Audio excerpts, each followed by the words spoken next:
Hello again, everybody. Welcome back to the podcast, Retro Life for You. My name is Chris Adams, your host of this show, the host with the most.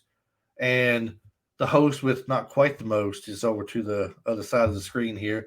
And if you're not watching and you're listening, it's Mr. Apparently today, his name is John Rollins. Chris, let me tell you, I've been from California all the way to Austria, and there's no better podcast than yours. Retro I Life hear for You. I hear they listen to us over there. Is that true?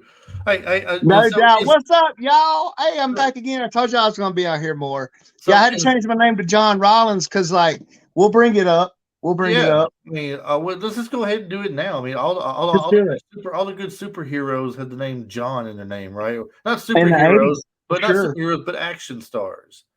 I mean, we Yeah, got this one here. We got John, the one we're doing today, John Matrix. We got John Matrix for John Ram, Commando. John Rambo, right? You got Yep, John McClane, John McClane. You got John Wick. John Wick. We also have John Constantine. Yeah, I mean, it's So always that's what I was John. wondering. See, I had sent Chris a voice message earlier today that I wonder if Keanu Reeves was an Arnold fan because he did Neo, which was in the Matrix, and then he was John Wick and John Constantine, which we have John Matrix today. See, it makes you think, don't it? Is there a little like connection? Is there like a 7 degrees of Keanu Reeves or something? Oh, it's Uh, 7 degrees of Arnold. seven Oh, now we degrees of have to look Arnold. up and see. Now we have to see if how many movies that Keanu has won a Seiko in. Is there a way that would they report that though? We don't know. Absolutely, man. Watch nerds know everything, bro. Uh, well, I am we, not a watch nerd. I mean, look, check out this watch. Look at that. See that? Pow. I'm Two not hair. wearing one today, but I guarantee you I can do like this right here. I have this nice recliner. Y'all can't see unless you're on video. I have this nice recliner that has buttons on it where I can move my recliner in and out, and my headrest. It's got lights. It's got a Right. USB charger on it. But I take the time to let that down. And look, I'm taking one step, and let me grab. Boom, and I just sat right back down. So that's one step away from me, sitting back down. And here we have Timex. Here we have a blinged out Bulova, if you're in England. We've got a Citizen Eco Drive right here, and then we've got a Seiko Coutura Day Date Perpetual, which means you set the year on it. It works off leap years. Okay, this isn't a watch podcast, Chris. But for those not watching who can't see this, he is just demonstrating how much of a watch nerd he is. A little bit. Oh, and I've got my Galaxy watch that goes with my phone that's dead right there too. Yes. Well, today we'll be discussing a movie where a guy in the movie wears a pretty cool watch that does not make the noises that it looks like it does, according to the watch nerd here. Not. The watch It is an nerd has iconic educated. watch. Yeah, It is an iconic watch. An iconic watch, but the watch nerd here has informed me it does not make the beeping sounds when you do a countdown. Correct. And the Seiko, if y'all just Google the Seiko Arnie, I did request that Chris pull it up because I'm not in front of a computer at all right now, so I can't do any kind of research. I have to go off just what's in my brain, which means we're in trouble. So, but if you just Google Seiko Arnie, you'll find the watch that we're talking about, and it was actually first worn, and I am pulling this out of my brain, in a James Bond movie. I don't remember which one, but it was first worn by James Bond, and then Arnold picked it up. It's a Seiko 525. I forget dash blah blah blah. Bam! There's one of them. There are lots of different variations of this watch too.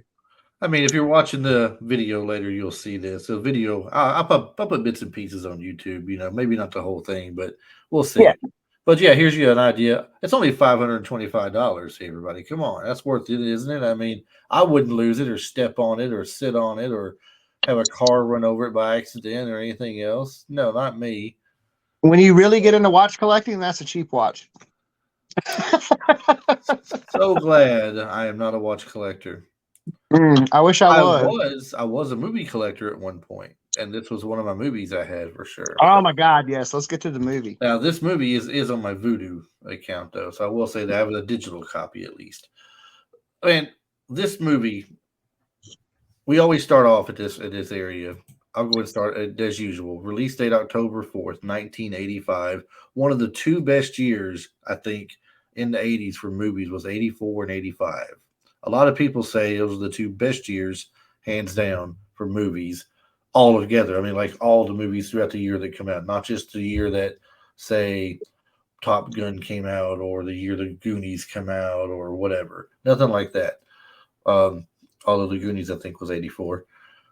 Well, But another thing about this movie too, particularly Commando, a lot of fans and a lot of critics consider this actually one of Arnold's best movies. They consider it, a lot of people, I just learned this week, a lot of people consider this actually his breakout role because, he's coming from Conan the Barbarian.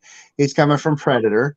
And, with the nearly comical gore and violence in this movie. this is without a doubt one of the most violent movies you will ever watch. Makes me wonder though. Let's see something. We're talking about where he came from and everything. Don't forget Cactus Jack and Hercules Comes to New York. I'm sure Arnold. Look, I'm sure he'd like to forget it. That's the thing about doing an Arnold. If we're doing anything on Arnold, just about anything that we do on Arnold, I don't need a computer in front of me because I've been like, this has been my guy since I was a toddler, dude. Like Arnold is my guy. That's my hero. Like I grew up like, you know what I mean? I can nearly quote the entire Conan the Barbarian movie to you. I definitely know how you feel about this person. This I know. But let me tell you something. The movie Commando. All right. Before Commando, he had done, we talked about this when we did the All Things Arnold 1980s, right? Yes. The Jane Mansfield story. Yes. Conan the Barbarian, Conan the Destroyer. He was in a video for Girls School, Don't Call It Love, where he's a bodybuilder. Right.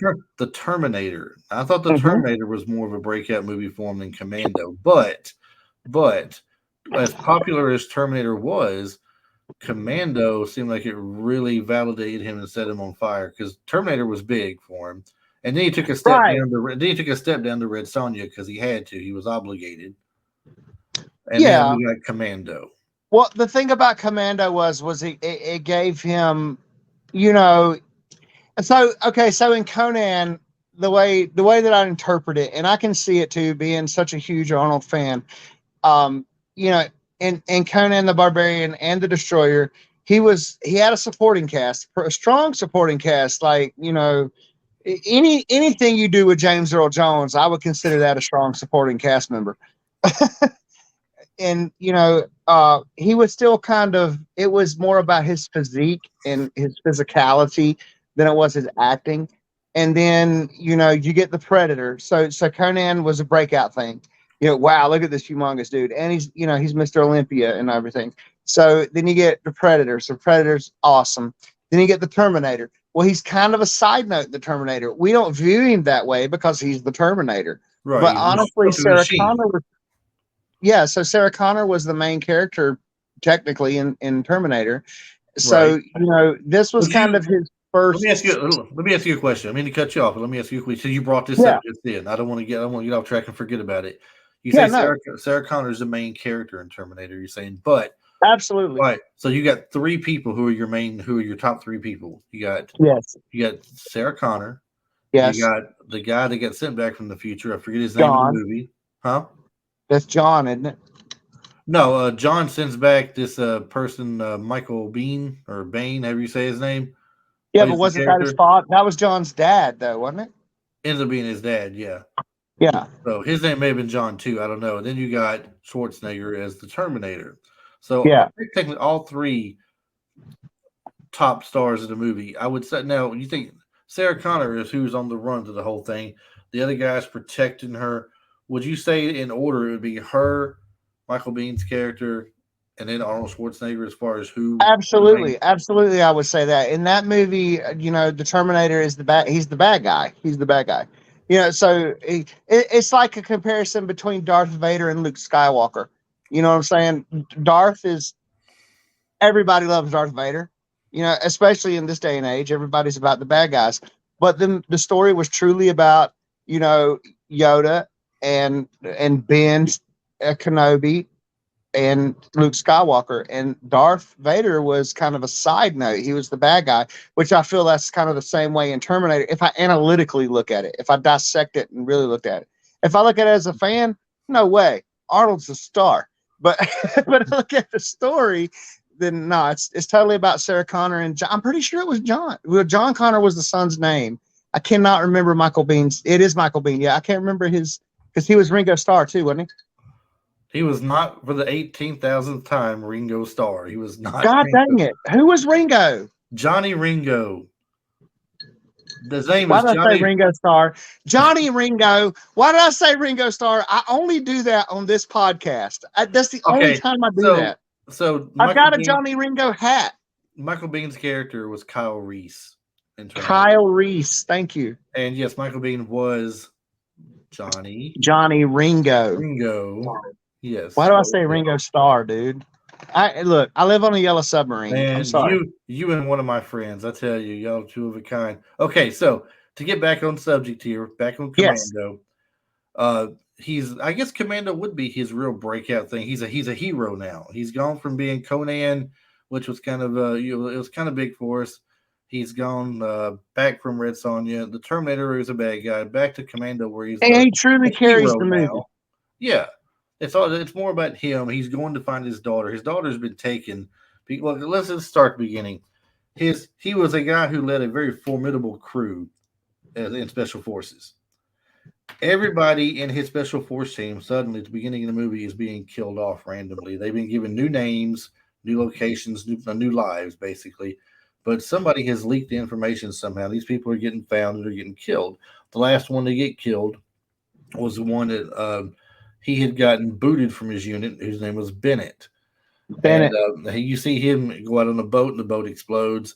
And then now they're coming after Schwarzenegger, it looks like. So the Army people have showed up now with a General Franklin Kirby. I know you want to say it. Go ahead. What? Franklin Kirby. Samantha. No, the Franklin Kirby. You always do that. You always Franklin do this. Kirby. I opened it up for you and you passed on it completely. Okay, so they show up at his house. He's got this real nice setup out in the mountains. Out in the middle of it looks like the Rockies, and he's in with Samantha. Samantha. In the middle of nowhere, Alyssa Milano, in case you're wondering why he's saying Samantha, is playing his daughter in it. And no, Tony Danza is nowhere to be found. So, and can I interrupt just right here? This, any show we do is going to run a few minutes over. But look, I watched it today and it was so funny. I watched some of it last night and then watched some of it this morning and had to go take care of myself. But we've all seen this movie a million times. But it's so funny to me too to go back and I'm not looking at it from a fan standpoint this time. I'm looking at it from an analytical. I'm about to do a podcast on this. So I'm looking for things and I'm analyzing things that I wouldn't normally.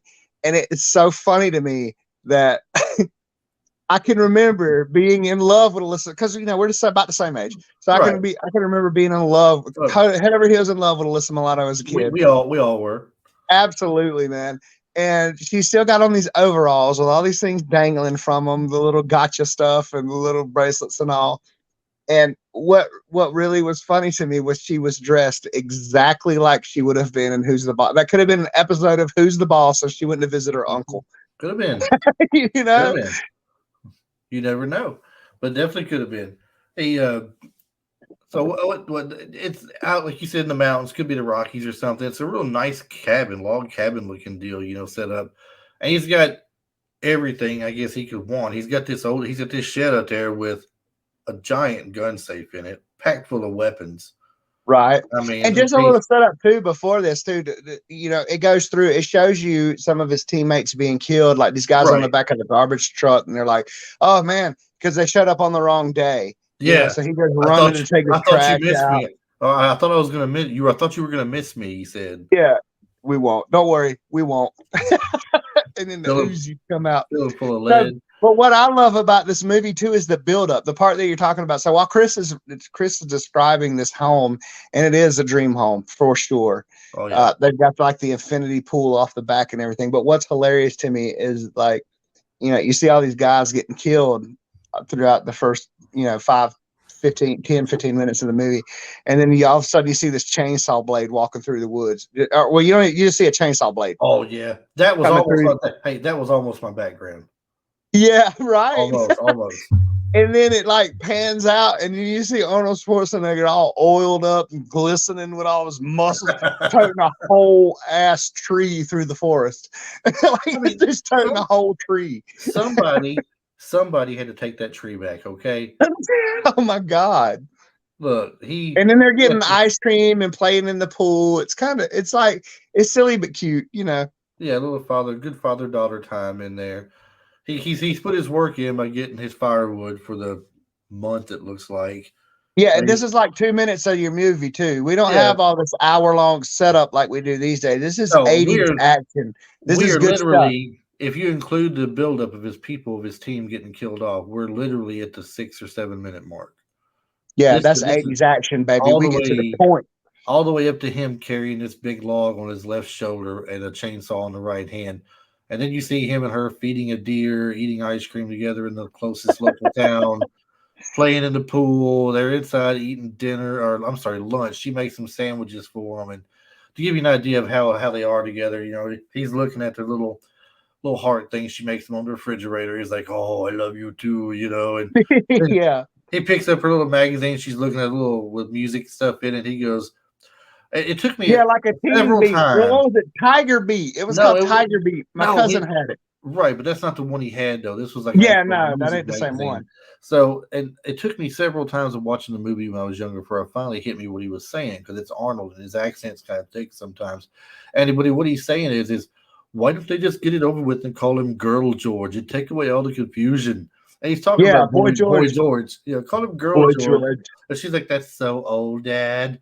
They get this really good relationship together. Basically, it's like he wouldn't do anything. He would do anything for her, and she'd do anything for him. And so it's so funny to me too that's 1985, and we're addressing that kind of topic in 1985. We had Boy George, come on, chameleon, right, in 1985, and that's so old school.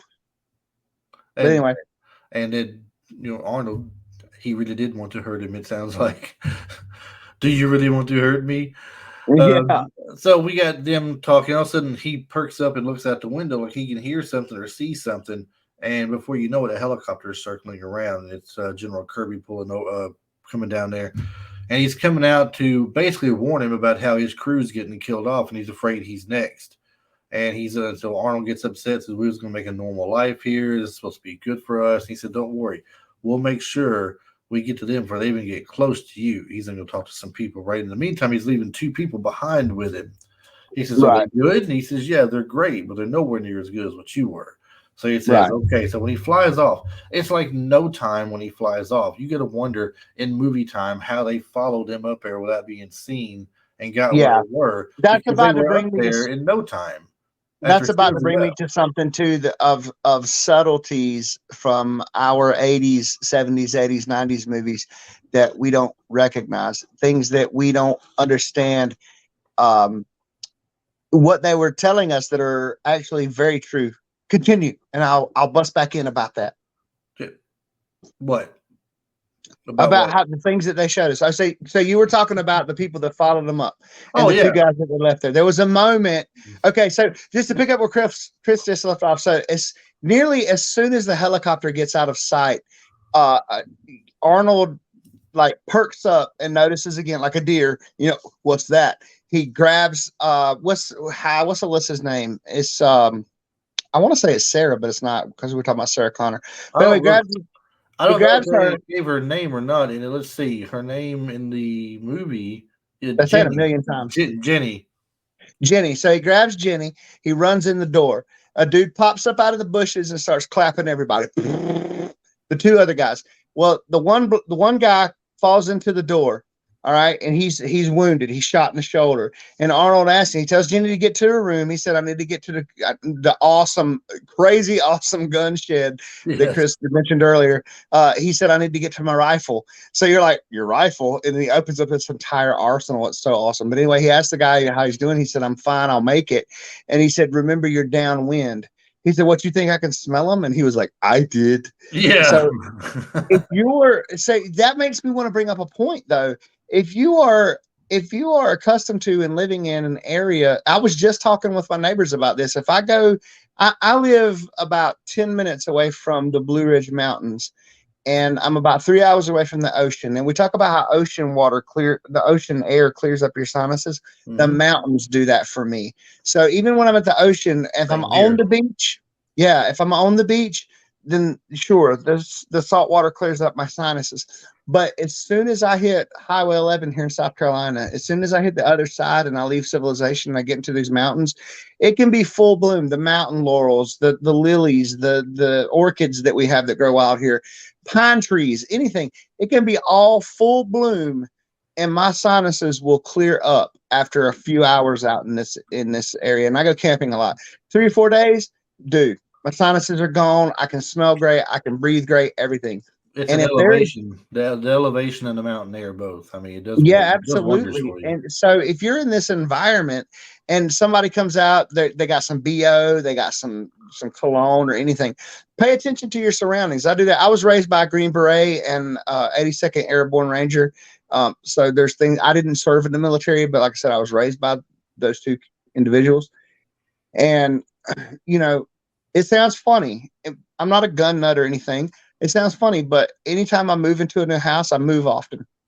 When there's no one home, I actually blindfold myself and I walk around my home.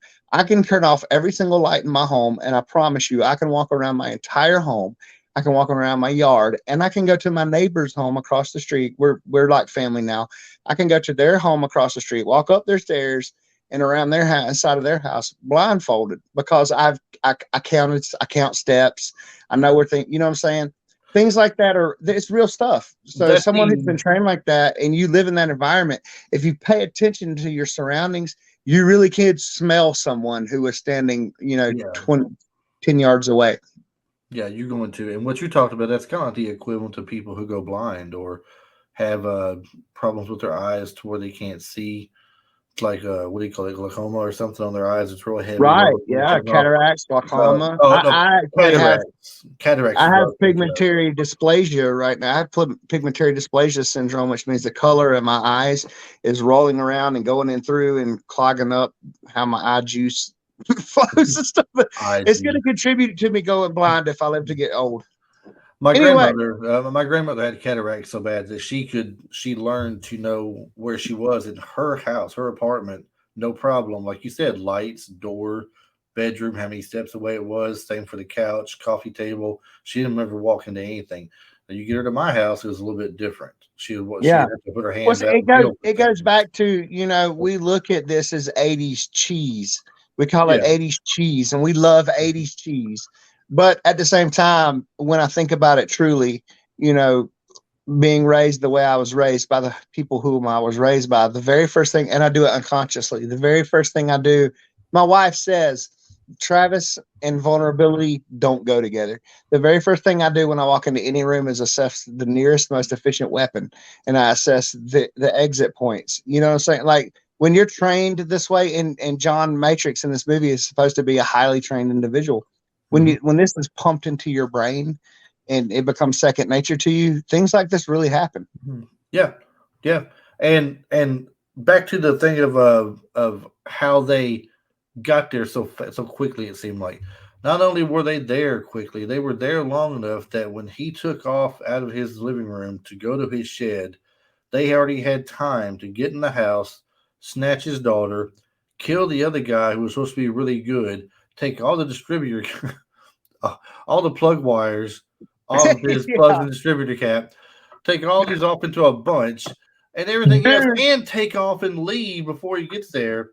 That's one of my favorite parts of the movie. I know. He gets back in the house and the guy falls dead in front, and on the ground in front of him. The other guy's in there like, hey, slow down. We got to talk business. And He's holding the little heart thing Jenny made for him. And he's like, if you want your daughter back, Colonel, or whatever he was, you have to do what we tell you, right? He says, wrong. And he puts one right in his head. Right in his forehead. Takes off to his right truck. Over his left eye. What was it, a Bronco or a Blazer or just a truck? It was a K5 Chevy Blazer. I thought it was a Blazer. Or it was an old school Scottsdale with a bed cover on it. Don't let me get it wrong like I did. Don't let me call it a Fall Guys truck a daggum Chevy Ram. It was a Chevy Ram. Don't let Ray hear about it. You won't let it down. It was either a K5 Blazer or it was a Scottsdale with a bed cover. It was hard to tell which for sure. He was so fast, but he takes off when he's seen they made a mess of his cables. He says, "Forget it," and starts pushing the vehicle and jumps in it and it's going. Well, it really wouldn't want much of a hill, really. But still, I pushed a Buick LeSabre up a driveway. I was a juvenile delinquent, and I pushed a Buick LeSabre up a driveway, and let me tell you, that was no small feat. I'm sure those are big cars. He pushes when he goes over the edge. He jumps in the vehicle and he's coming down at him. And like the guy Bill Duke is in it as well. He was in Predator with him as well, you know. And he says the idiot's coming at us. He's got no brakes, and the road apparently winds like a snake. Switchbacks. Go all the way like this, going down the mountain. So he keeps crossing the road in front of them as he's going down the hill until eventually it looks like he's about to hit one of them. And I guess they put on their brakes and he misses and goes over into the thing flips. So they apparently, I guess they didn't plan on taking him to start with, just the daughter. But since this happened and he starts fighting them, they have to take him as well. All of a sudden, out of his past, Bennett shows up. He's the one behind it all, it looks like. And he shoots him with a tranquilizer dart. So they get him back to this place. Dan Hedaya is the next one he sees. He's in a room with people. Dan Hedaya. For those of y'all that don't know, this is Nick from Cheers. Yes, exactly. It was so hard. Carla's so this moment that Chris is talking about, this is where the movie, like as an adult, where I am in life right now with all my life experience, watching this movie, analyzing this movie. Here's the disconnect. This is where I disconnected from this movie. So I've got Nick from Cheers, who is Carla's husband. Was he her first husband? I believe so, yes. I believe he was her first husband. If y'all know Cheers, if y'all listen to this show, then you know Cheers. So we got Nick from Cheers. And then Bennett. So I started analyzing Bennett. And I remember being a kid watching this. Like, how in the world is Bennett fighting him? Like, this dude's got a beer belly. Hey, listen. Let me go ahead and say that. Don't underestimate no dudes with no beer bellies, though. Yeah, Chuck Liddell. Hey, but anyway, Bennett has this black cutoff sleeve T-shirt with a wire. It's like a mesh tank top over it. I guess it's supposed to look like chainmail or something. Yeah, it's almost like chainmail. I was gonna say it's supposed to make him look tough, but like, you know, I mean, honestly. I'm not trying to make jokes here. I was really thinking this earlier. I was like, why does this dude really giving off some serious homosexual vibes here? You know what I mean? Like, I mean, that's how I felt. So I'm like, so Bennett is the ultimate baddie in the movie. Hold on. Are you saying he looks like he just walked out of the Blue Oyster Club? Maybe that or the Bear Cave. I don't know. Dun, dun. It's something about him that just makes me not believe that he is a good enough. He is not a good enough bad guy to face Arnold in this movie. That is my singular flaw with the movie. I'm okay with Nick being the big baddie because he's the guy calling the shots. You don't have to be an awesome BA. But if you're gonna fight Arnold toe to toe, you got to be a BA, man. And Bennett just don't do that for me. He doesn't really give you the worthy adversary. He does not. The movie. You look for something. Not in any way. But then again, neither does Bill Duke and neither does David Patrick Kelly. But I mean, you put them all together in a group of people, the things that they can pull off and do. You know, Dan Hedaya does not stand up next to him, but he's like the only one who's not afraid of him, it seems like. True. But there again, Arnold is carrying this movie. So and he does a good job at it. So they pull him in there because Dan Hedaya wants him to kill this president of a country so he can step in and be the president. And Arnold Schwarzenegger is like having nothing to do with it. He's like, basically he gives him a big old FU. He's not having nothing to do with it until Hidea motions over there to Bennett. Bennett wheels in his daughter Jenny and puts a knife to her throat. And so now he's got no choice. He's got to do this. So he takes off with Sully, which is David Patrick Kelly. Oh my God, great character. Sully played his part to the T, man. Sully, the guy that plays Sully. For those of you who watched 48 Hours, he's the guy from 48 Hours that was friends with Reggie Hammond, who had the money, who was holding the money. Mm-hmm. If you remember that. Sully, though, at one point, as he's going to be put on a plane, or I'm sorry, Schwarzenegger's being put on a plane with this other guy. I forget his name, and I can't see him on the screen here. He has been a bad guy in so many movies. Oh, no, not that guy. I'm thinking of the first other guy, the one that the one that blew up the boat. No, yeah, not him. But the other guy. So he tells him, he says, "Hey, I tell you what." He goes, here's a couple of dollars, Matrix." He puts in his pocket, says, "Have a couple of drinks when you get to so and so. Give everybody else a little more time with your daughter." And they both kind of giggle about it. He says, I like you, You're Sully. funny, Sully. I like you. Yeah. I'm gonna kill you. That's why I'm gonna kill you last. Right. Now, you got to remember this. Okay, this is important. It's important that you remember him. Tell him, you're a funny man, Sully. I like you. That's why I'm going to kill you last. You got to keep that in mind because he is the second person he offs. Yeah, take my strong hand. The first person's the guy on the plane with him. He takes it. He puts an elbow to his face and breaks his neck. Now, why the people in front of them did not feel the commotion is beyond me. But it was that single hit. He elbowed him, which knocked him out, and then he just kind of did a quick snap his neck. Think about how hard he snapped back into the seats in that elbow, and how hard he smacked. Yeah, that was a big one. They had to feel something, but no one noticed a thing. Yeah, but I've been on quite a few planes, and people don't really pay attention to that. I know it's just weird to me.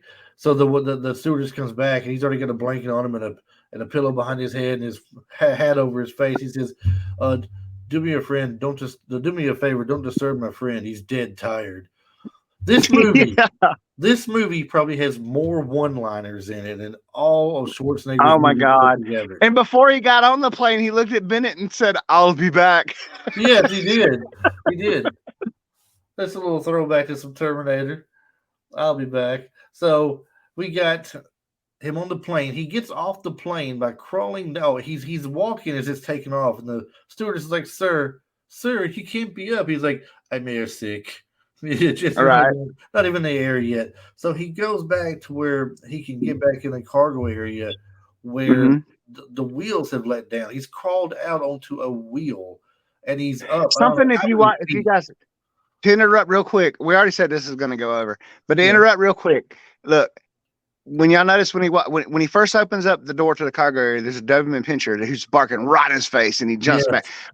So what tripped me out, though, was you could see how far the animal training has come nowadays. See, this is what's fun about watching these old movies, too, versus newer stuff, is how things have come along, not just in CGI, but in how we shoot things and how, like animal training, for instance, which is what I'm actually talking about.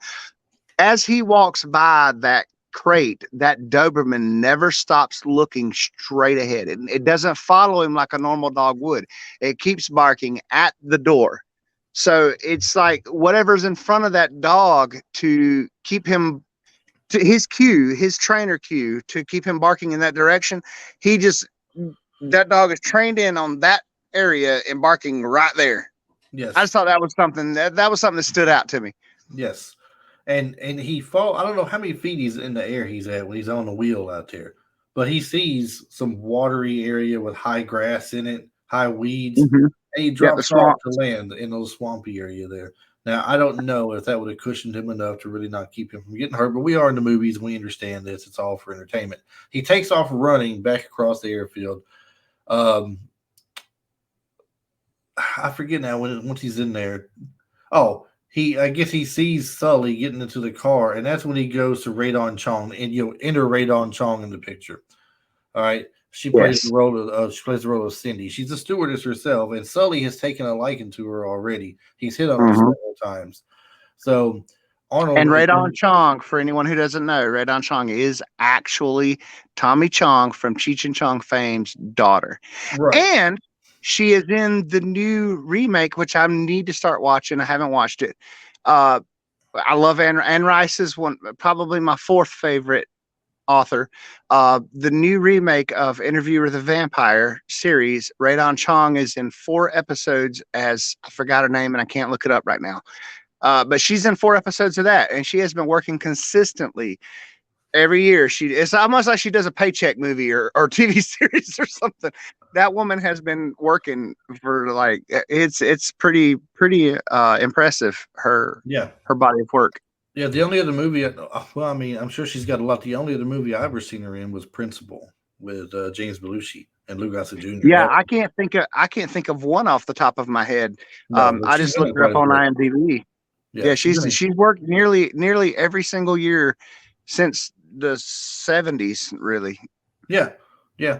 So the funny thing is that he enlists her help basically.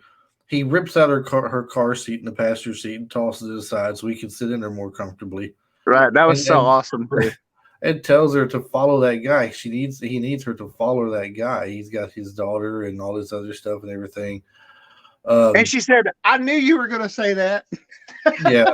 yeah, and so he does. She does. They follow him, and he tells her, "I need you to just go get his attention, and act like you'd like him, and all this stuff. And then I'll get him, and I'll take care of the rest from there. Right?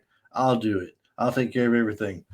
Well, she doesn't want to do it. She thinks he's just a creep that's taking her, kidnapped her or something. So she tips off a security guard in the mall where he's at.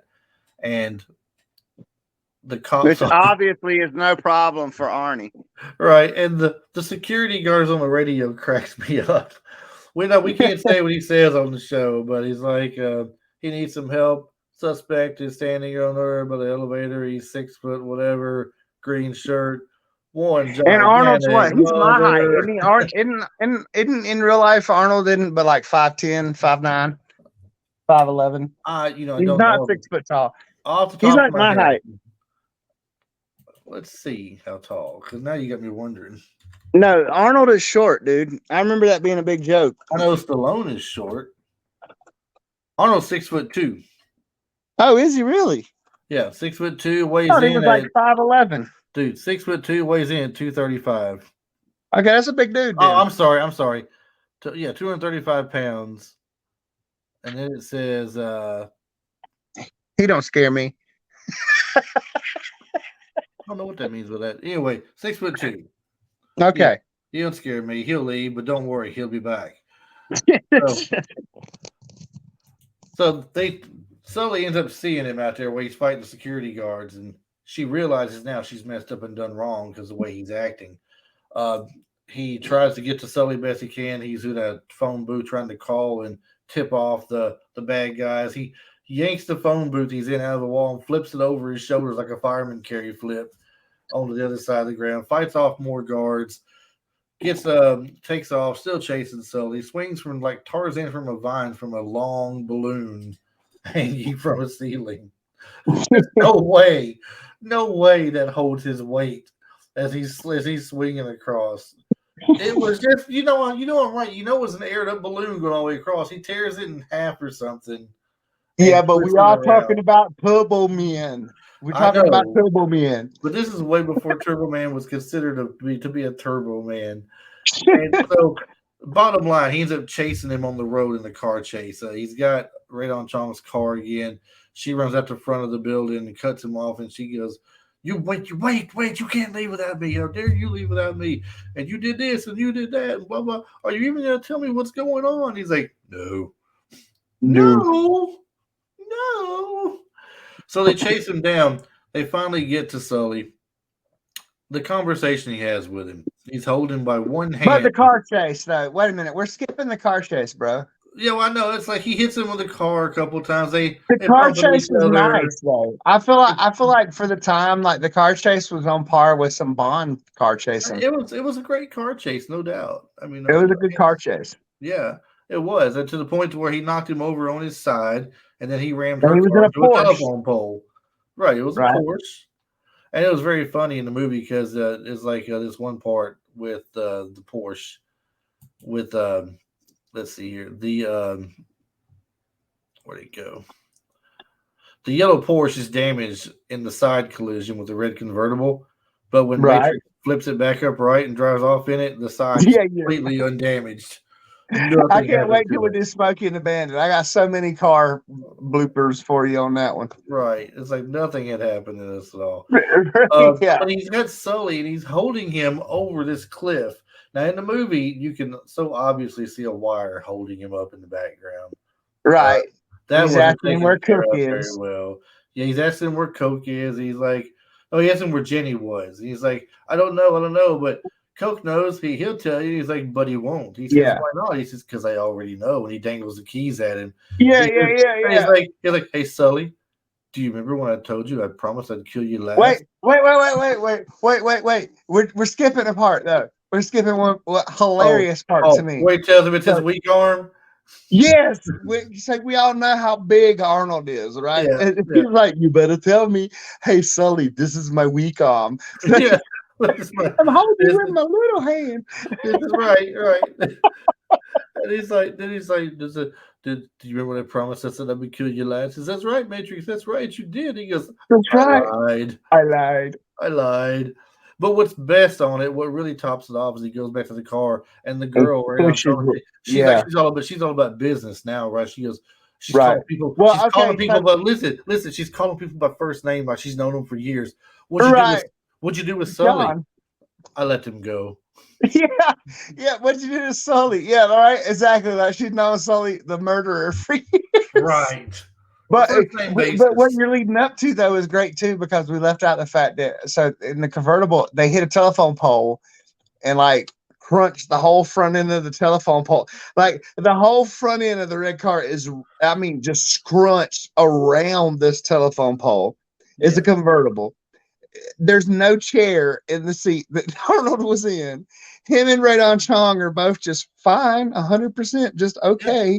And she's like, what are you going to do now? You don't have a car. So like he looks over at the Porsche and it's sitting on its side and he goes over just like, yeah, and he just shoves it over. This movie is so great. And he just, now I got a car. Yeah, and it's like he didn't even try either. It's like, so then he goes to the hotel room. He's finding information, where Sully's supposed to meet Coke at. He finds some more information about like a map or something where some planes fly out of and stuff. And Coke comes to the door. They end up getting into a fight. And he's like, yeah, this Green Beret is going to kick your butt. And he says, I eat Green Berets for breakfast. All right. And they have fighting, end up in the adjoining room fighting over there, some couple. If you noticed, I didn't notice this when I first watched this, even for the first few times. I was younger. I guess I wasn't looking at that. But there's a camera. This couple is in there. They got it going on, and they're filming it with a camera. It's up on a tripod. So they're fighting, and he got the one of his little moments where Coke gets up with the gun, points in his face. He says, "F you," and he goes to shoot him. He's got no bullets. Right. I was like, no, F you. And he hits him again. So he ends up fighting him and he flips him over, lands on a big wooden thing, kills him. He's gone. He's dead. They take Coke's car now. Two things here. That makes me wonder. So it never tells us what Spec Ops John Matrix was. So it makes me think he has to be Delta Force, because Delta Force is the only thing that you had at the time that was above and beyond 82nd Airborne and Special Forces. Green Beret is Army. So if you know what, so every branch of the military has their own special forces. Right. You've got Marine Recon. Okay, you've got SEAL Team Delta 6. So SEALs are Navy's Green Berets, and SEAL Team 6 just they garnished a lot of attention because of a Taliban, whatever. So anyway, so you got your SEALs in the Navy. That's the equivalent of your Green Berets.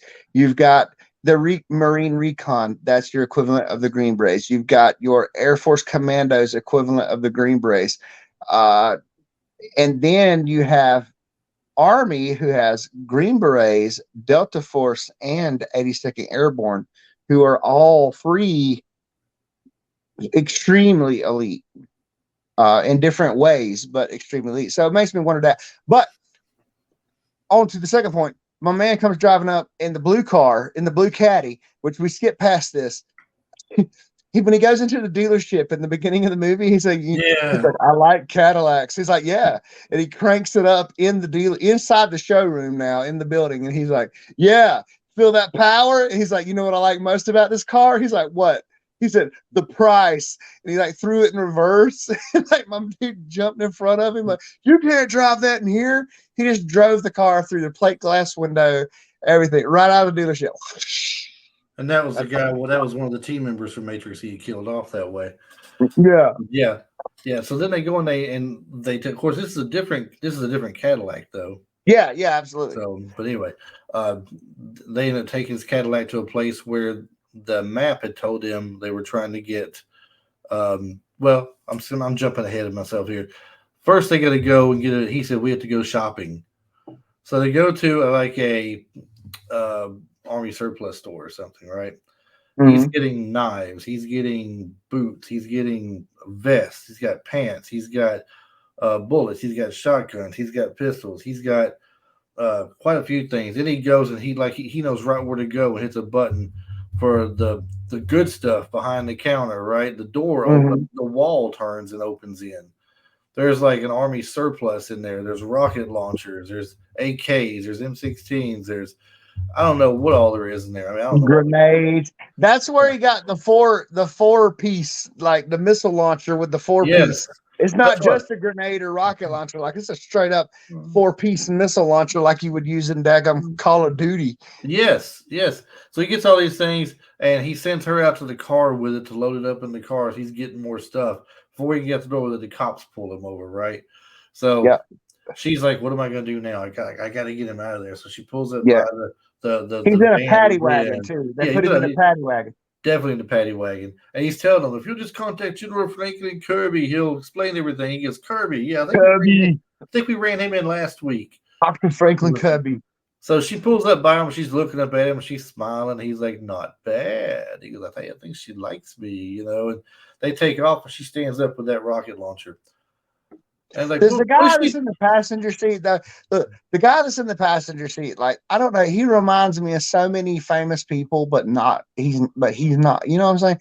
But he's like, he's got that look. Swear to God, his name's like Vinny or Tony, and he cooks pizza and strombolis when he's not. like it's so like everything is so cliche in this movie. I love it. It could be.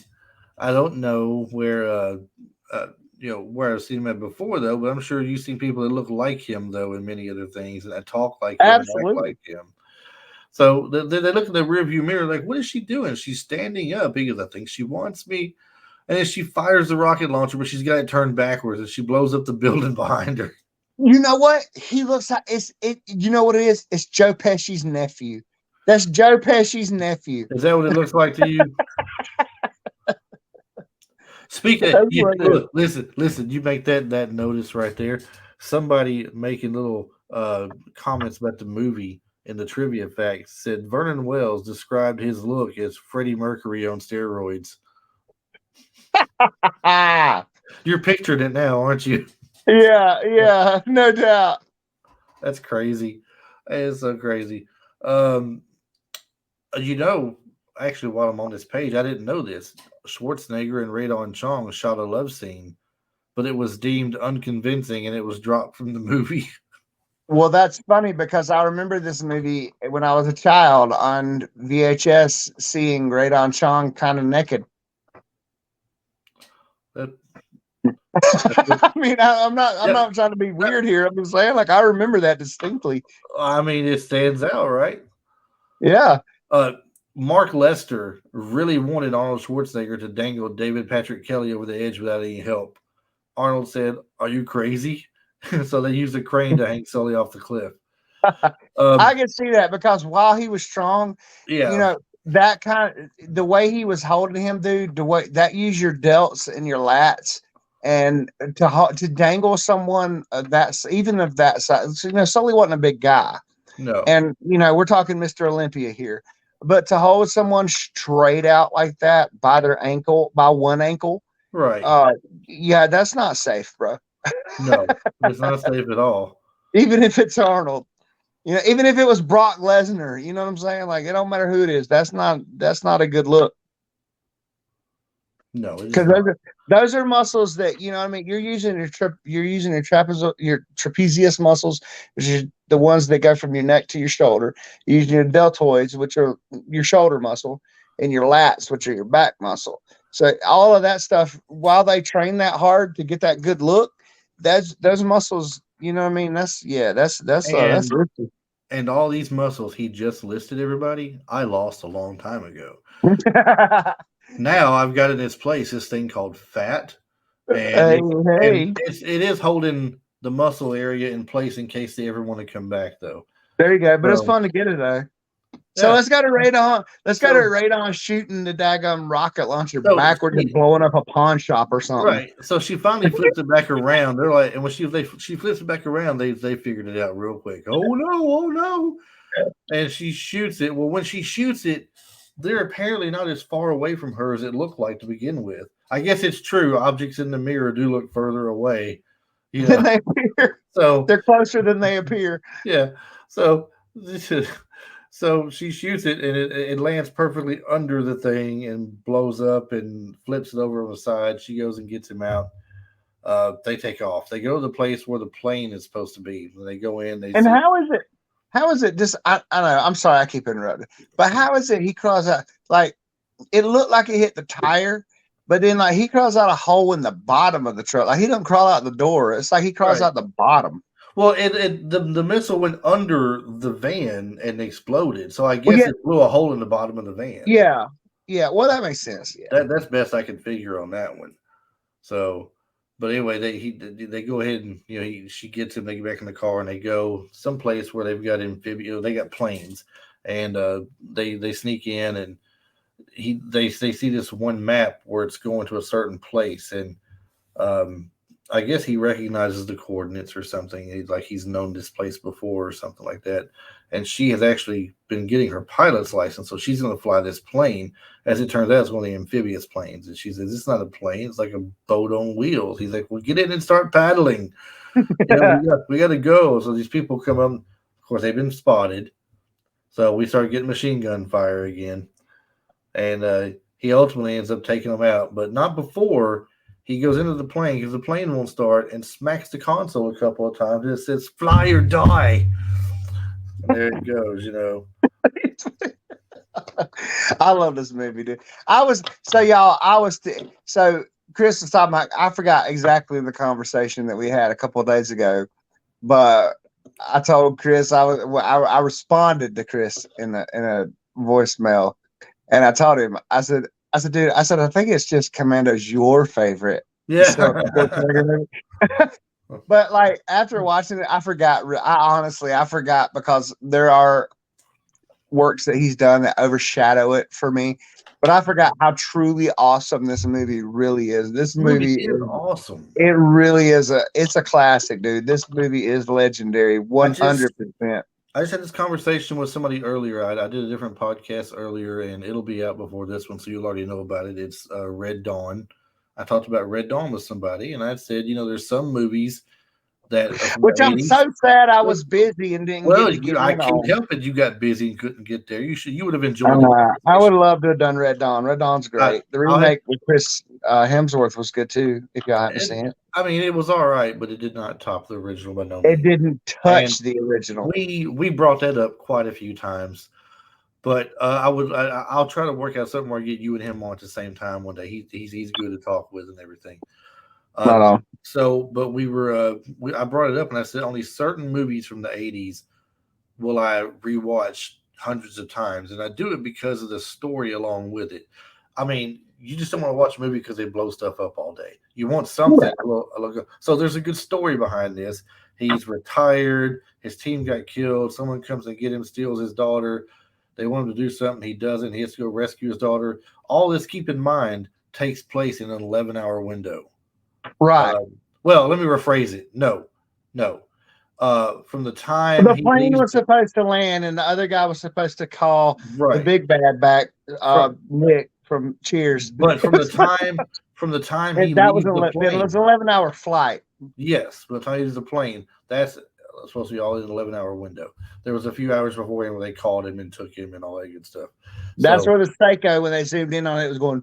Doot, yes. Doot, that the watch does not do. I'm upset now. The watch doesn't. It's not worth $600 no more. Before when it counted down with noise, I was considering the $600 fee, but no more. So, where did we leave off at? Oh my God. They're at the plane area. They're taking off with the plane. Yeah, they're taking off in the biplane. Why? All right. So we get to where they land the plane. Before we do that, cameo in the movie, Bill Paxton.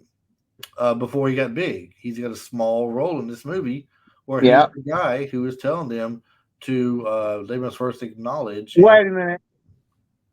What year was Weird Science filmed? Oh, so I cannot call anything he does before he got big, because he was big to me when he was Chet. Weird Science was 84 or 85. You know Bill Paxton is. Hold on.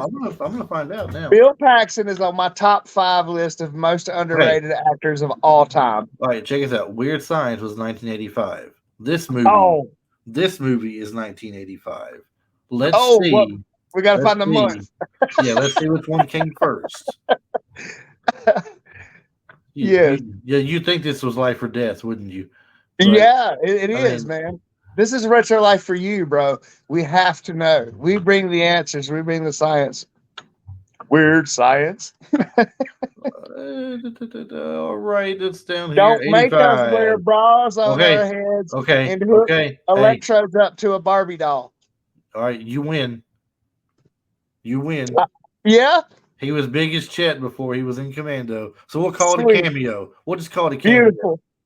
It can still be a cameo, but he was big for me when it came out in Weird Science. So, yeah. You know what though? He's big with Schwarzenegger. He had a cameo in Terminator. Oh, bam! Yeah, dude. That's what I said. Bill Paxton is in my top 5 list of most underrated actors of all time. He's been in so much. And don't forget with Schwarzenegger in True Lies, he was a car salesman. Yeah, he was also in one of my favorite older vampire movies. I think it was called After Dark or Before Dark. Near Dark. Near Dark. Thank you. Near Dark. He played a vampire in Near Dark. It was great. Yeah, Bill Paxton was in quite a few things, but I mean, it's just funny how he had that small part as the guy telling him that when Chet was kind of big, but he wasn't in a lot of the movie though. It was mostly yeah. When you say Bill Paxton, I nerd out. I get what you're saying though. So past that, they're landing the plane where they want to be, where they need to be at. Okay, and he put on all of his damn football. I thought this was unnecessary when I first saw the movie, but then I understood why when he hit the beach. So we get Arnold getting out of the big amphibious plane in a Speedo. Okay. You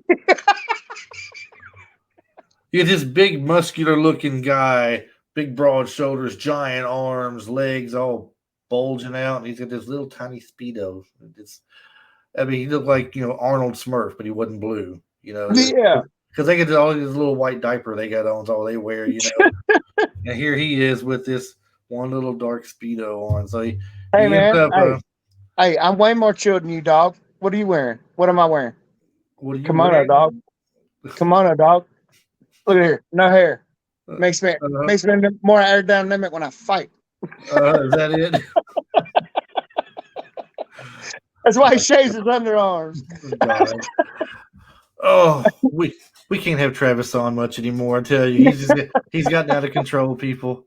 He's gotten out of control. That's right. So we're on the beach. He's got his football paint on.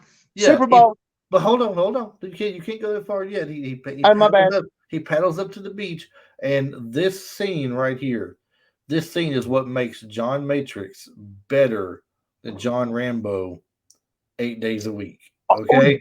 Whoa! I said it. That is a heavy statement. That is a heavy statement. I said it. I will back it up. I will die by it. I say it again. John Matrix versus John Rambo. Matrix, really? Because look, The man That is sitting here, surprises me. and this is why he is so bad. Okay, Yeah, he's got everything. This is a real reaction video and audio here because I am blown away that this man just said that John Matrix would kick John Rambo's booty. No. Well, no, I didn't say that. I said John Matrix is better than John Rambo in the sense of what he's Ain't that doing the right same now. thing? Better than what he's doing right now. Because Oh, listen, he is suiting up. We'll say he's suiting up. He's got some pants on. He's lacing up these big boots he's got on. He puts his vest on. Of course, he's got no shirt, but just the vest. But on the vest, it holds several grenades and pistols and shells and everything else. He puts this fake ass survival knife. This paint across his head and everything across his face. Nobody's carrying that griddle. I can believe John Rambo's survival knife better than I can John Matrix's. He's got that Jockey Lot $15 survival knife with the compass and the wire saw in the back. I had one. Don't knock it. I had one. So he's got this thing. He's got this. I don't know what gun this is. If you can see my screen right now, this is. Did they make AUGs back then? This is him behind me right there. Where he's all. Look at all that stuff he's got on that vest right there. Look at all that. Okay. Yeah. He's got that gun. The gun is slung over his shoulder with his right arm. He's posing right now. All right. He's got pose going on. That was my loadout. There. That was my loadout and domination on Call of Duty 3. Think about this though. In Rambo First Blood Part 2, his whole get up is where he just sit there and I don't know what, tightens up his boot or something. He puts a bandana on his forehead and puts a pendant on, a little jade pendant for luck. This guy is putting everything I know this up. ain't that podcast, but you know what that jade pendant meant. I know what it meant. That was all he needed. But then that jade pendant didn't shoot half the army when he came up against either. True. But that's why there's so many Chuck Norris jokes. Like, Chuck Norris once urinated in the gas tank of a semi truck, and that semi truck is now on his Optimus Prime. But you don't hear. You know why there's not many jokes about Bruce Lee? Why? Because Bruce Lee ain't no joke, dog. That's right. That is correct. So it's kind of the same comparison. That's right. Okay. I'm sorry. That's fine. See, you are just trying to find an opportunity to shoot down my theory that the badness that is Arnold Schwarzenegger right now in this movie at this point is not legit. This is legit. It's totally legit. And see, I'm shooting it down. Though while Schwarzenegger, if I'm going for my greatest action hero of all time, it's totally Arnie. Arnie is my dude. But John Matrix versus John Rambo, damn. Do you know in past podcasts that we have done, the Schwarzenegger podcast episodes we have done have outdone. I know you're the Stallone guy. I'm the Arnold guy. I know. The Stallone guy. That's the bad thing. I like a lot. How are we in different chairs tonight? I like a lot more of Stallone's movies, but when it comes to the character that I'm thinking he's portrayed to be the most baddest guy in the world in their movie, they did a better job of portraying Matrix is unbeatable than they did Rambo. I think Matrix may win out of all of Arnold's characters too, honestly. And to top it off, he's got the best one-liners. Yes, he really absolutely. does. He gets I there. don't know. If you watch The Last Action Hero, I don't care who hates on it. Oh my gosh. Rubber baby buggy bumpers. I never was big on that movie. It's all right, but I love that movie. You put Arnold in anything, I'm going to watch it and love it. He's blowing up buildings now. He's machine gunning his way through. He sees this big gate, picks up the rocket launcher. There's got 2 shots left in it. Throws it on his shoulder.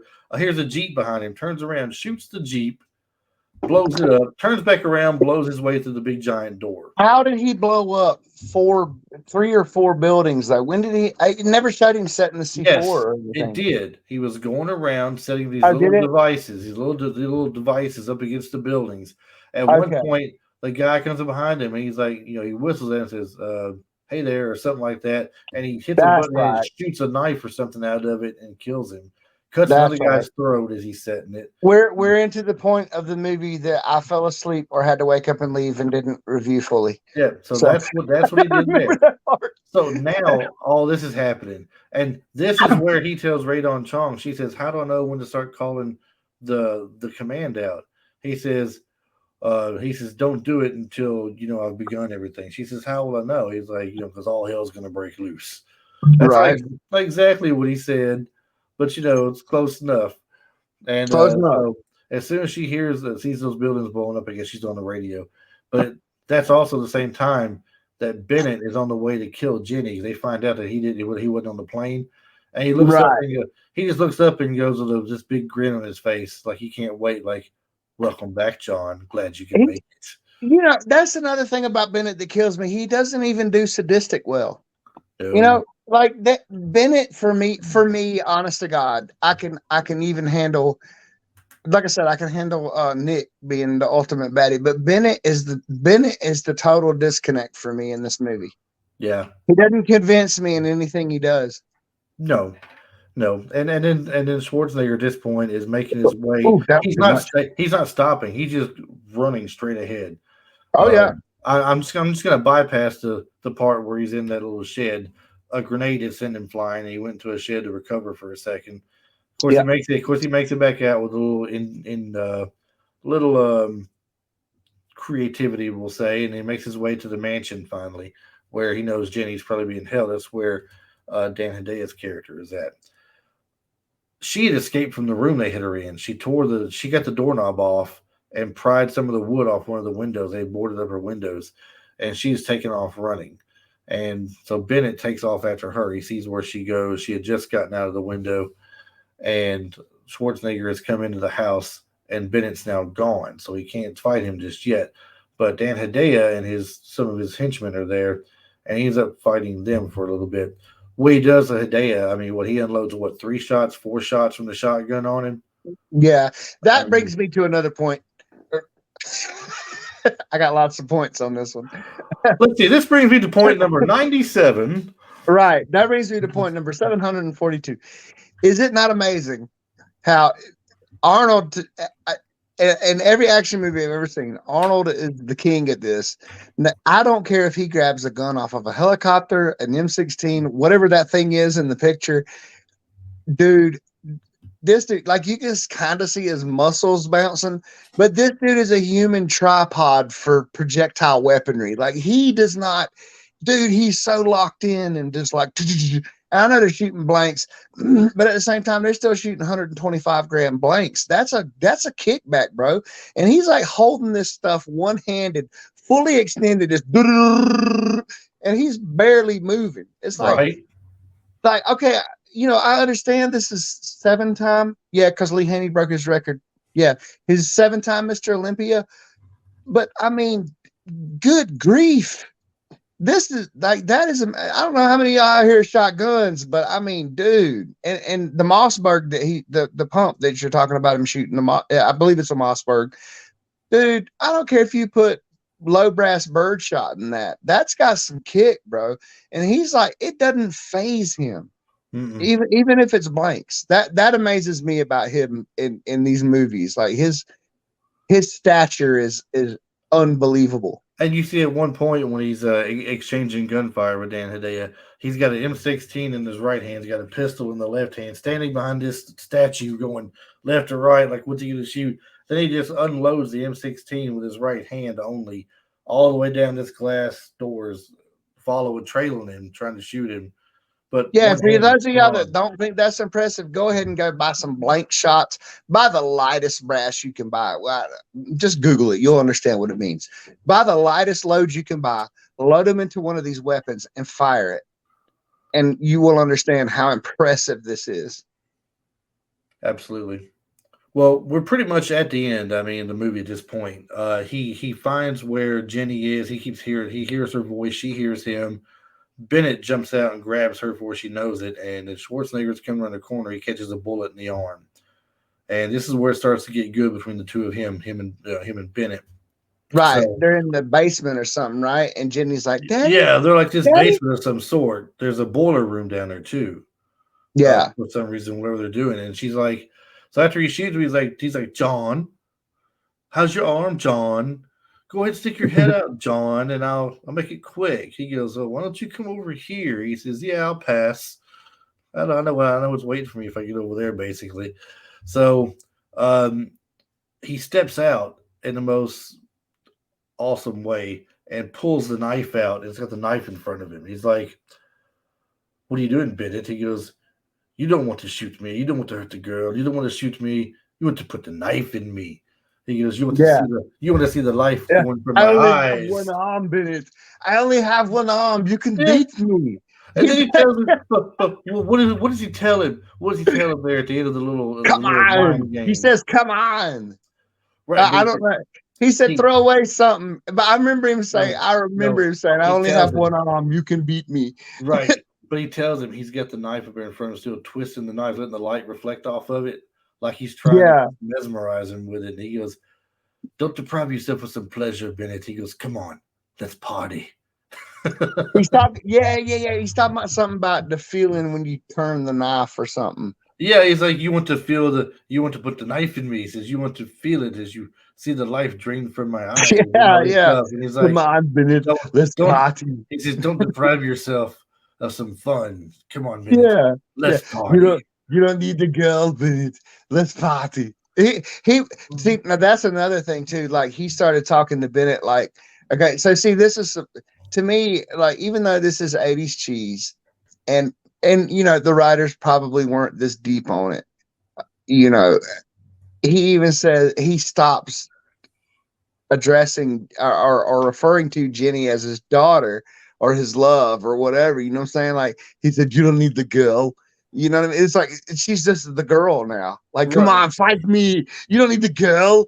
It's like she doesn't matter anymore. You know what I mean? The psychology is playing on Bennett in that point. You know, that's what I'm saying. That is deep though, because now he's like, maybe she don't mean as much to him as he thought she did or something. It's not. Yeah, I wonder. It makes me wonder if the writers were thinking on that kind of level.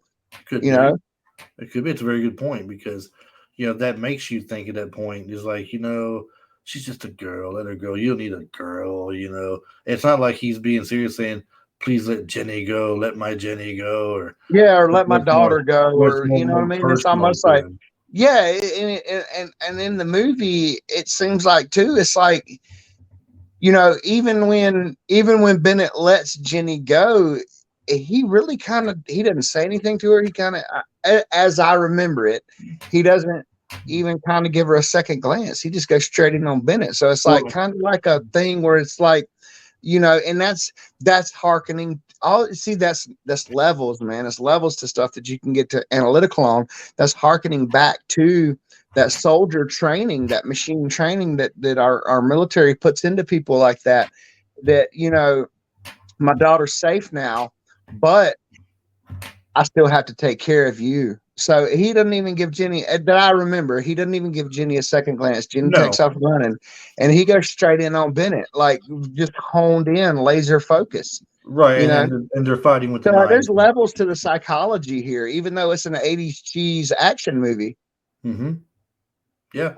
So they go straight into the knife fight. They have a little bit of, both into losing their knives at one point. They're fist fighting now, and they fall over a rail down toward the bottom where she's no longer an immediate threat in any immediate danger because they're now down toward the bottom.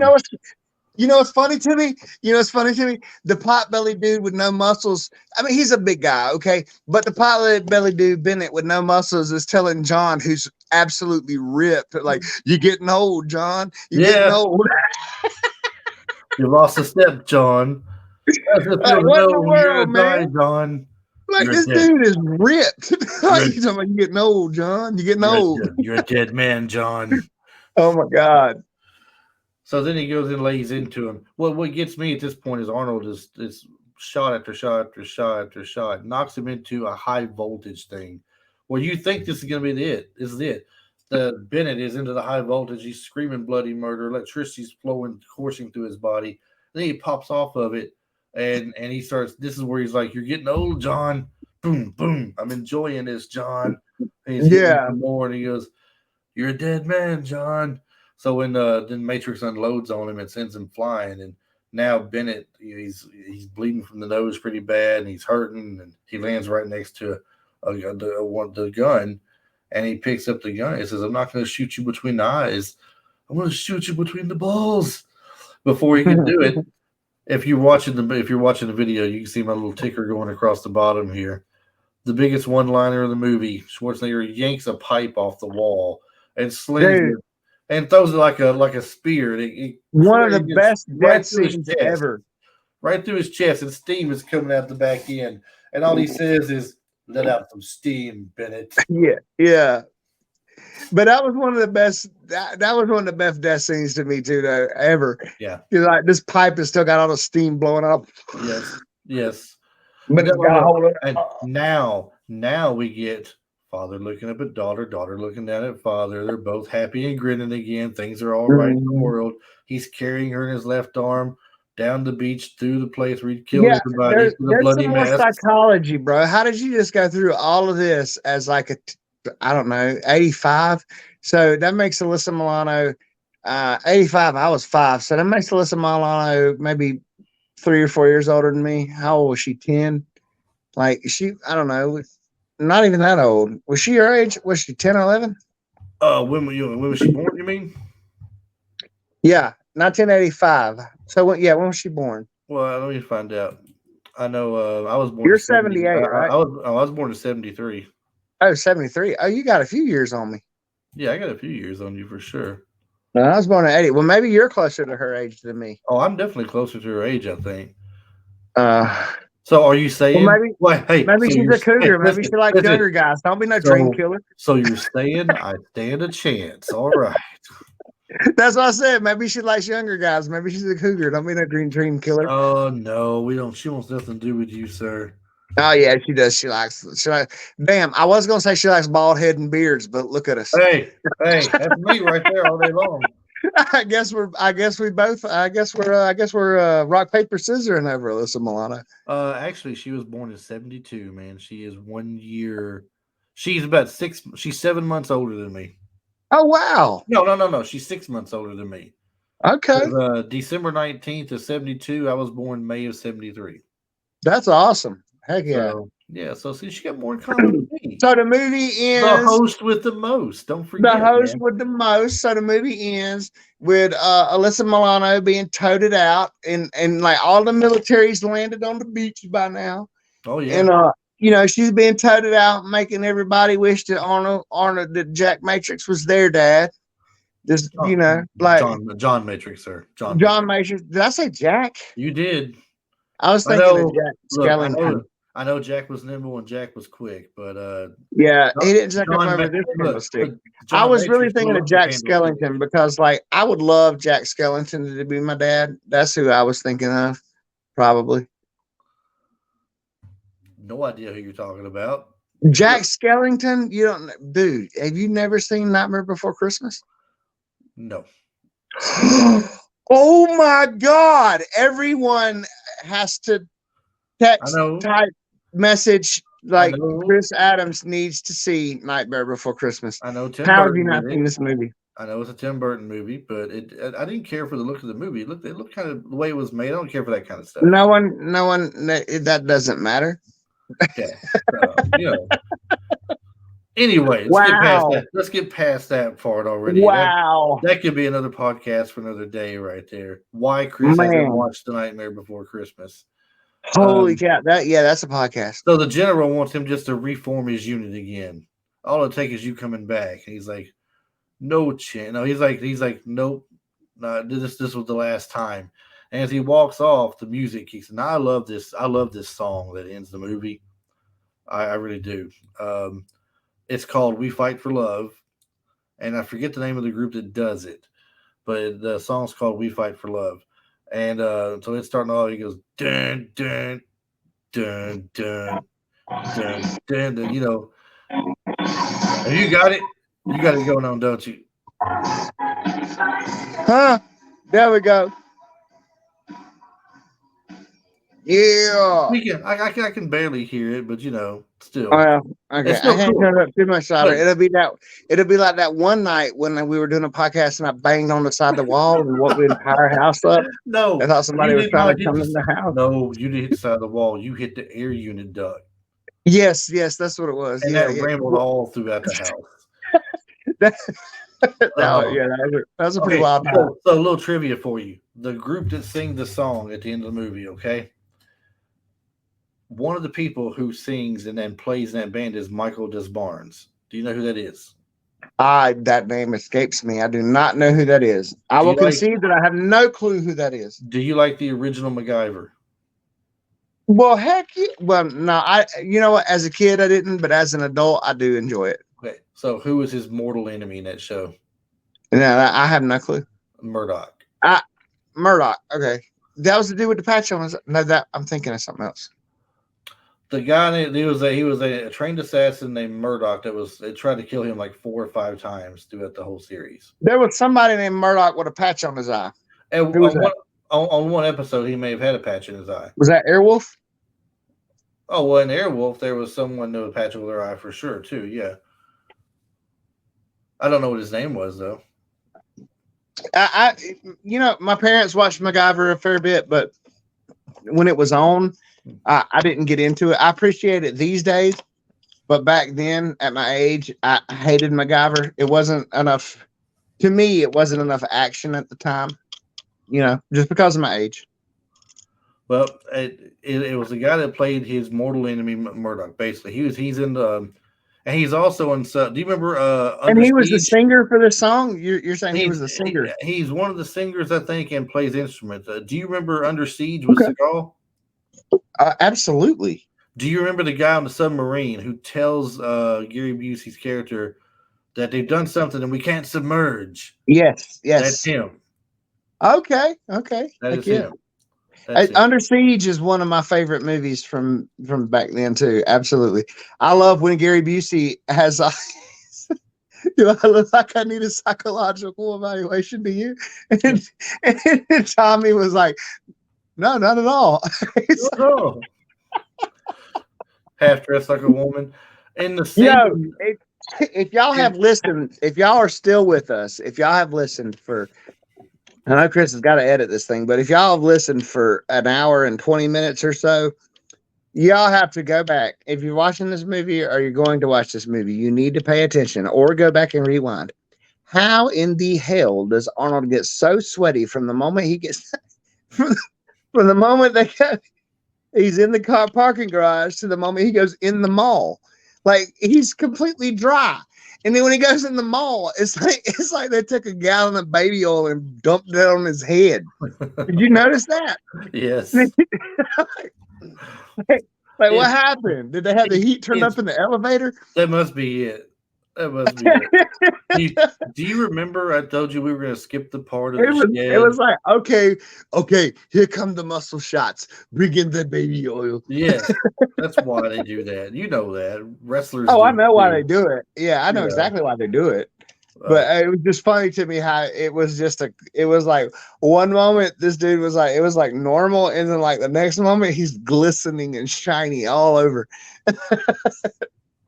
Now, do you remember the part about the shed that I skipped over? I didn't talk about much.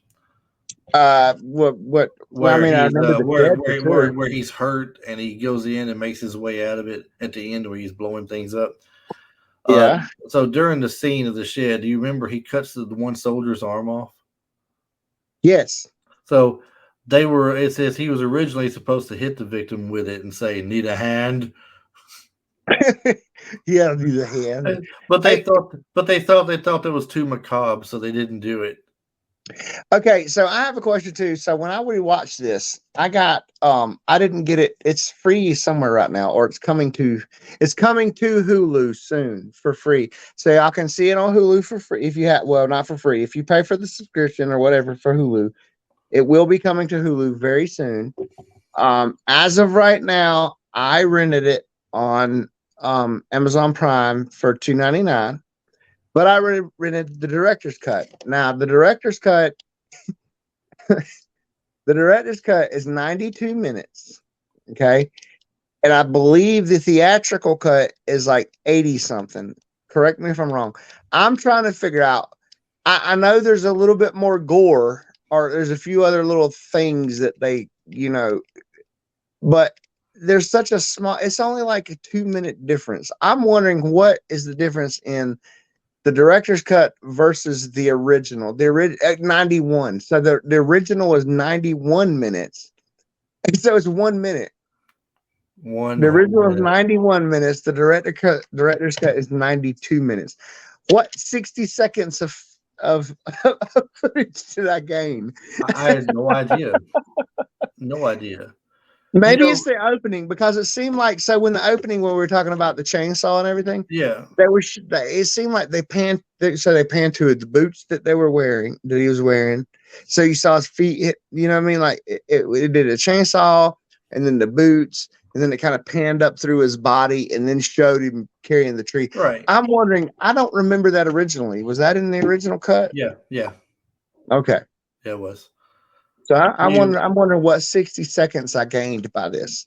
I don't know. But do you remember how you made comment earlier about the clothes that Bennett was wearing? That Vernon Wells plays the character Bennett. You were like the little chainmail thing he had on, all this other stuff. You notice how tight it looked on him? Yeah. Like you said beer belly look and all this stuff. Okay, right. This is really funny. It was not really funny, but this might be part of the reason why. He wasn't the original actor cast to play Bennett. He did audition for the role, but he lost the role to Wings Hauser. Oh. On the first day of filming, however, director Mark Lester fired Hauser and then hired Wells. This is the reason that Bennett's clothes seemed so tight, because Wells was bigger than Hauser, and the production didn't have time to make a new costume. Interesting. Maybe so it might have looked that outfit. So that outfit may have looked completely different on the other dude. It might have looked way better. Right. And did you know the mansion used in the final shootout between Matrix and Arius, the form was it says the former Harold Lloyd estate in Beverly Hills. It's the same mansion seen in the final shootout between Axel Foley and Victor Maitland in Beverly Hills Cop. No way. Yeah, that's cool. Both Matrix and Foley were trying to rescue somebody named Jenny. Jenny? That's hilarious. She needs to come back to me with the Greenbow, Alabama. Hey, all they needed was something like that in Forrest Gump, right? Wouldn't that have been just awesome? I just want to say how awesome Bill Duke is in every movie he is. Like, I don't even know if Bill Duke is even an actor. I feel like that's just that dude. Because like everything I've ever seen him in, he's just the same dude. But he plays his part to perfection. He does, but he's been in plenty of movies though. Not just Bill Duke is awesome. Not just movies where he's a bad guy like at our army or something. He's been in other stuff as well. Oh yeah. So, the film came out. I'm gonna get one last trivia thing in here, and I'm gonna stop with the trivia because we're really pushing our time. But the film came out the same year as a similarly themed Rambo: First Blood Part 2, starring Sylvester Stallone. Both films performed well at the box office, although Stallone's film was a much bigger hit and cultural global phenomenon. The fact that Stallone and Schwarzenegger had competing films out in the same year fueled the Stallone versus Schwarzenegger rivalry that went on for years, both with each other and in the media. Because, it was said that by one of them, I forget if it was Stallone or Schwarzenegger, that I think it was Schwarzenegger on Jimmy Kimmel or Jimmy Fallon, one of the others, said that every time they did a new movie, it was about who could kill more people, who could do it a more creative way, who could hold the bigger gun, or whatever the case may be. That's like Arnold tricking Stallone into doing Stop or My Mama Shoot. That was awesome too, the way he told that. That's a true story. How cool is that? It is a very true story. That is all, and Stallone admits it too. And Stop or My Mama Shoot is hilarious. I love that movie. Oh my gosh! You know what I'm going to watch after this? When I hadn't watched it in a long time, I'm going to watch Red Heat. Don't I have Jim Belushi in it? It does. But look, I lied. I got one more piece of trivia you're not going to believe.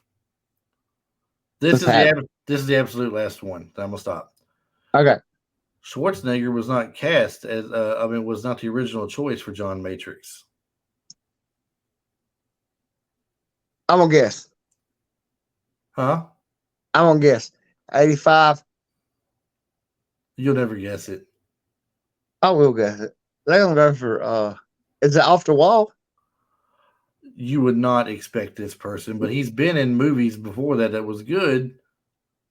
So it's not your usual action star then? No, he is not a Chuck Norris or a Schwarzenegger or a Stallone. Really? Because Chuck was my first guess. No. Give me was he okay? So give me a genre. What did he normally do? Action. He's been action and drama both. He has been a cop. He's been a buddy cop. Rutger Hauer. No.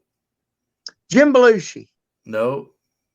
Okay, Tom Hanks. No. Okay, I give up. Nick Nolte. Wow. Honestly, dude, back then I could. Nick Nolte was the original choice for John Matrix, but Schwarzenegger was cast instead, it says. Honestly, it would have been a completely different movie, but I could see that back then for sure. I could see Rutger Hauer too, but it would have been straight to video. Okay, real quick before we have to end the podcast. Aside from Conan the Barbarian, what? All right, if somebody needs to go watch the Schwarzenegger movie right now, what's the one they need to watch aside from Conan? Because that's everybody's favorite. Everybody's favorite goes without saying. Conan the Barbarian is the best Schwarzenegger movie. No argument, no debate. Are we only talking 80s? No, any movie. Man, True Lies. I want to see if you got the same pick I got. True Lies. Okay. You got the same pick I got. Yeah, True Lies. That's got to be it. True Lies was great. Eraser was great.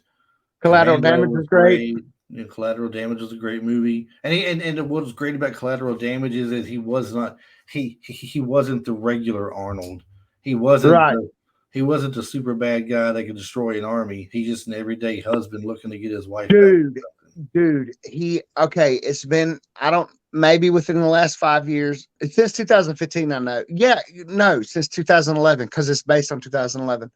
Okay, there is a movie that he made. I cannot remember the name of it, but his wife and daughter died on one of the flights, or I may be wrong. It may be just a plain old plane crash. But it is. It's a plain old plane crash or something. Are you sure? Are you sure that's not Collateral Damage? No. He's older in this movie.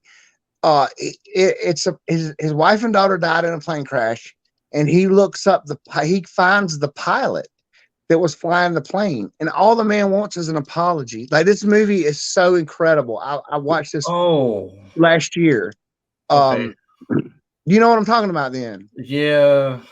Oh my gosh. You talk about a complete departure from Arnold, dude. Like, this one is a complete departure from anything you've ever seen Arnold do. To me, it's so amazing, and I cannot remember the name of it. It saved my life. Aftermath. It's called Aftermath. Look it up. Is that it? I'm trying to see. I don't see Aftermath in here. It's when he was older, you said, right? Yeah.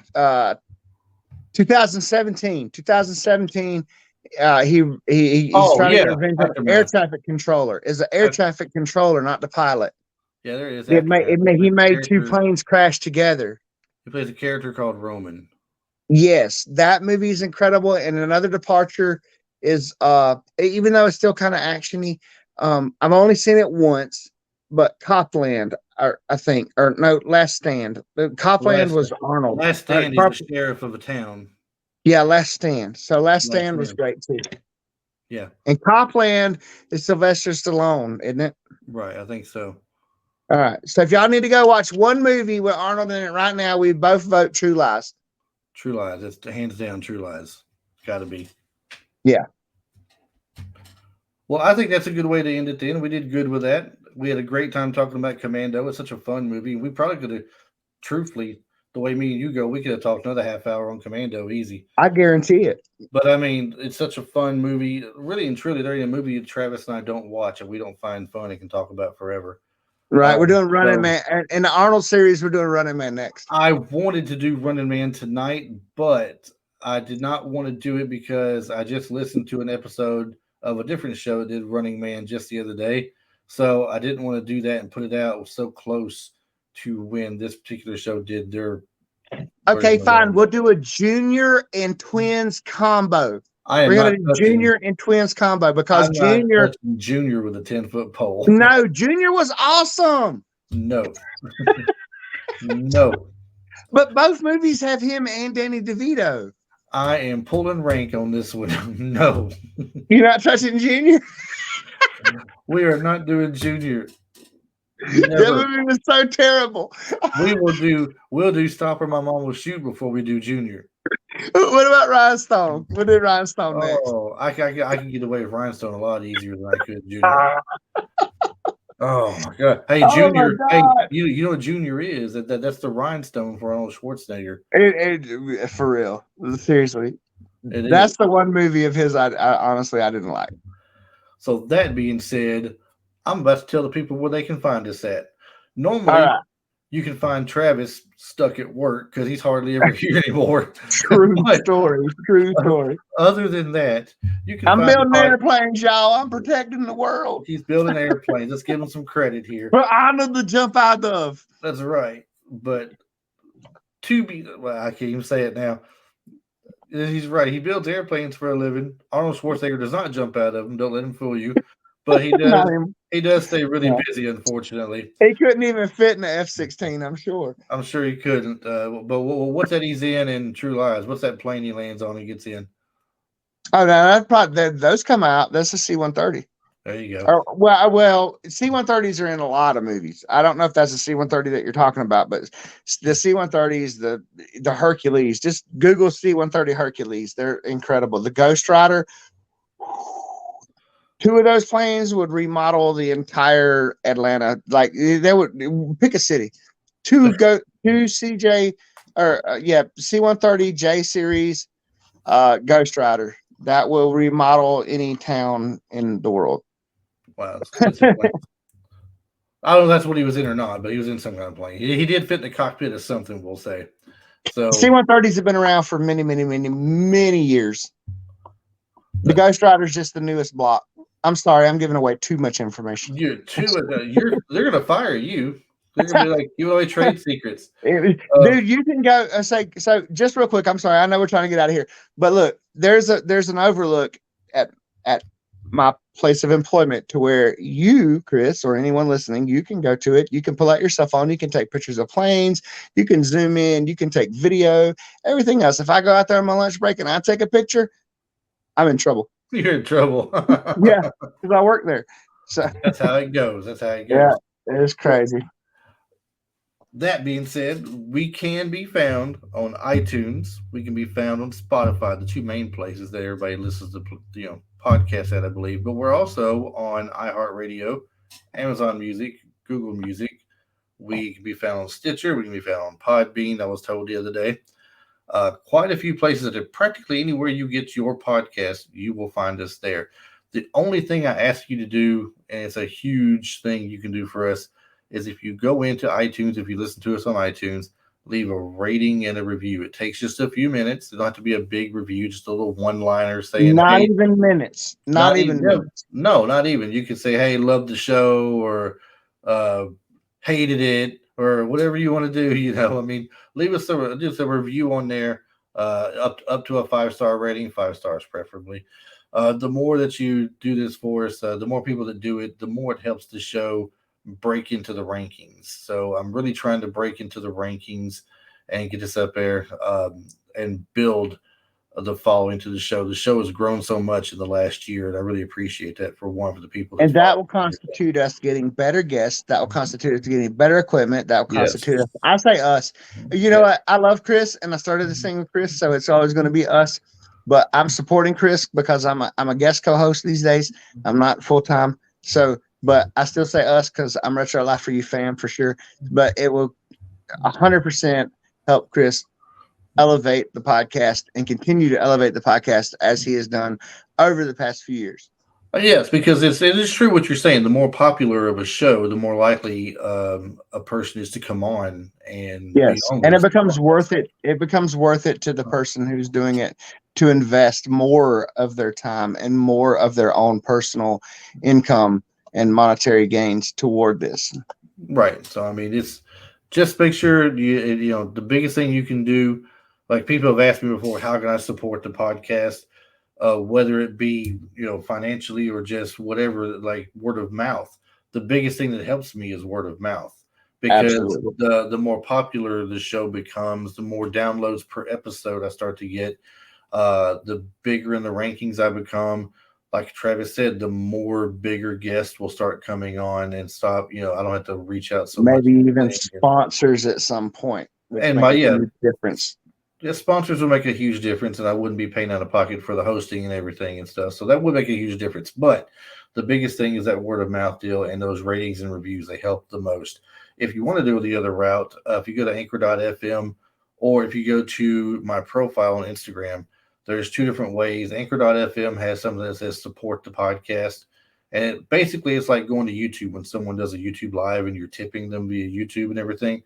That's what it allows you to do. And my link on Instagram is called Buy Me a Coffee. It's like a virtual coffee thing where really and truly you're just tipping like you would be any other way. So it explains everything if you look at it, if you want to go that route. But like I said, most importantly, word of mouth, ratings, reviews, share with your friends and family, talk about the show. Eventually, I'll get some shirts designed where you can, even if you want to buy a shirt and wear it, you can do that as well. So yeah, like they say on YouTube, hit that like button and smash that subscribe and the notifications. Y'all got to do the sharing, subscribing, and notifications. Popularity is king. That's what we need. We need shares and subscribes. What he said. And all the other stuff. What he said. Yeah. On that note, Travis, we're going to go end this one, man. Thanks for being on this week. Look forward to the next time you're on with us, and we'll knock a couple out or something, see what we can do. And Travis is not full-time, like he said, but he is going to be in the words of my favorite action hero. In the words of my favorite action hero, even though I'm not full-time, I'll be back.